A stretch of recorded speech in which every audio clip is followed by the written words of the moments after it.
Nagabenta ki khubor baman kasngi pet but subscribe ya u antor news. Hagayo kyntiew kam yaki pait ba nongkyndong kabla long State Central Library men haga khat khandai but arpotrik unailar arhajar arpsan kabutip kum ka rural entrepreneur livelihood ya kabala plead u Conrad K Sangma.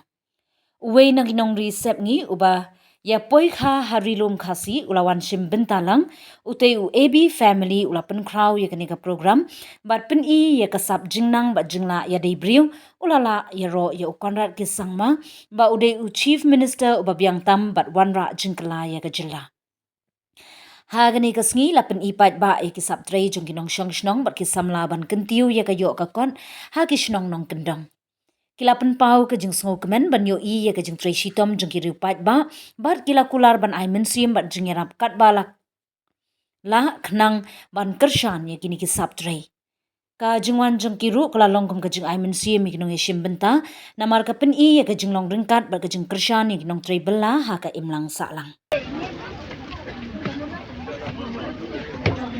Chief Minister Sangma, to be honest, it was one of the best speeches what I have heard for a long time. Very encouraging, very edifying, and he was also reminding to say that if there is no risk, there is no reward.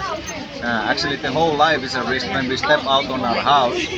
So risk needs to be taken if you want to be a successful man or a woman, and this is a amazing part of that one. God bless you. Excuse me. Connecting is teaching me kasi. So that's how I connect with people, and of course when you are good with others, most likely you get good back. So and it works obviously anywhere in the world, basically like that. So that's the answer. Okay. God bless. So much. This is the first place where I'm trying for the cakes and goodies, and I gotta say it is very good, very tasty. Now next I'm gonna go that side. Let's see what I'm gonna find.